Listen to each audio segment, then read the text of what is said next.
at the fact that a nuclear alliance, the people from our member states who have given the mandate to this European Nuclear Energy Forum to be a discussion between all stakeholders, have moved out of the room at the moment that we were going to sit in a World Cafe around the table to discuss with one another. I think that is an affront against the Nuclear Energy Forum and against the organizers, the hosts here, Slovakia, and the European Commission. And I'm really irritated about that. You already noticed I talk a little bit differently than others. I'm coming from another bubble. The bubble I come from is, let's say the bubble that is busy at least assuring that whatever scenario you look at, 80% of the energy system in 2050 has to be covered by renewable energy sources, storage, demand-side management, efficiency, etc. That's the bubble in which I'm growing up. And for 4 years ago, we boycotted ENEF for several reasons. I'm coming back, and what I notice is that I have the impression that ENEF is in a more closed bubble than it was before. So I want to open up a few issues that I think we need to take up in the discussion if we're on the round tables. The basic thing is issues that the current lobby effort on nuclear distracts from. Oops. Yeah, nice. Great. I mean, many of you are already aware of the first statement I make here that will not come as new.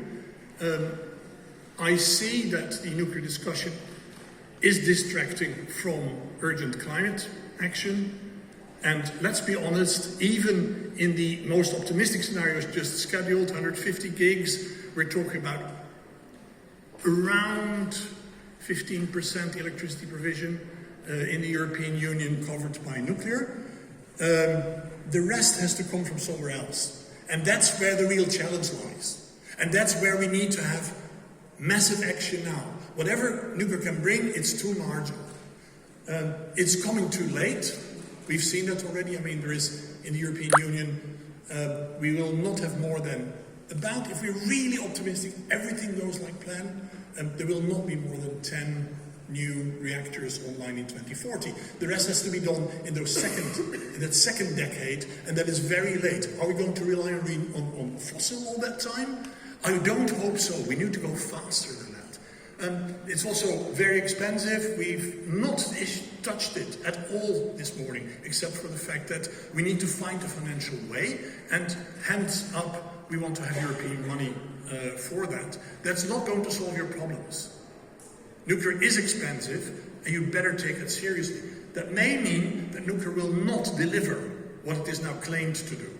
And we need to keep that in mind, because 2050, we must be net zero. Not we can be, we must be.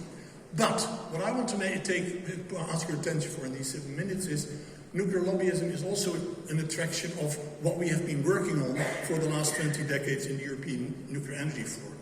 First of all, nuclear safety. We have the Nuclear Safety Directive. It is still in its implementation phase. And there is an evaluation underway at the European Commission. I'm looking at one of the people responsible for that. I'm very happy that the Commission is doing that, but it's not been a very large, wide exercise. And I think that we're failing to see certain issues that need still to be implemented and improved. But everybody is looking at our new nuclear power stations that, I guarantee you, are largely never going to be. Don't forget about this. There are issues of nuclear regulatory independence that still need attention. 15 years after the Nuclear Safety Directive came into operation. I see problems with the political pressure on the rigor, how providers and supply chains are going to be assessed. Please, in your tables, also remain rigorous in assessing whether this is possible and it is possible safely. Reductions, that's okay. Otherwise, you'll never come to the 7 minutes. Distracts from EPNR, that is emergency preparedness and response. After Fukushima, it was a black hole in our thinking. Today, what do I see? There is still no comprehensive assessment of how national EPR is happening in practice. We've had an overview from ENCO from the laws. We have had a recent overview by Nuke Advisor, which is also not really bringing anything new, but there is no assessment of what is happening in the practice there. And it is not sufficient. I can guarantee you if the next nuclear accident happens in Europe, it will be chaos.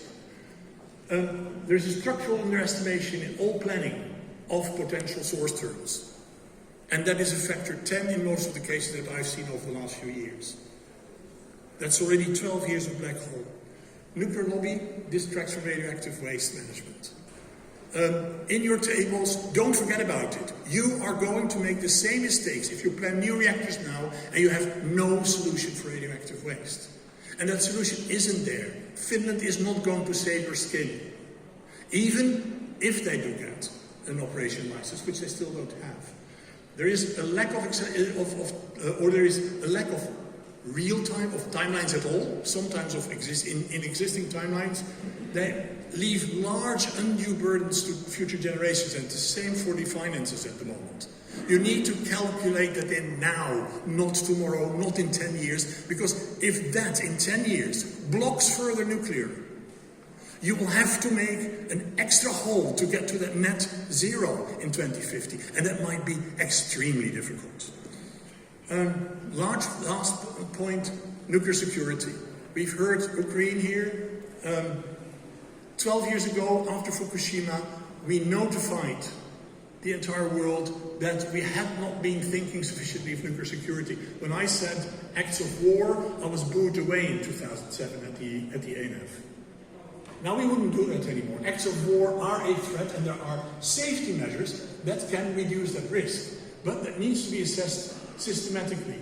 We have not started even. We're 2 years in the war already. I think we should take steps to start that assessment. Oh, I wish to have a good discussion. This is a picture from 2004. I think it's 2009. I'm not quite certain, but we have Prime Minister Fico here. The Mochovce nuclear power station just went online. Now, by not paying enough attention, nobody is aware that that is a second generation nuclear power station without a secondary containment. We need to play on the ball. If we don't, and it results in problems, be it in safety, be it in radioactive waste, be it in security, be it anywhere in the chain, and we get a setback, it will be much more difficult to go further. Please take that to your discussions, and thank you very much. And I thank to Yan Haverkamp, who is also the representative of Greenpeace Netherlands, for another view that we like to have at this kind of forum, because it's great to have a wide spectrum of ideas, because that's the best base for discussion.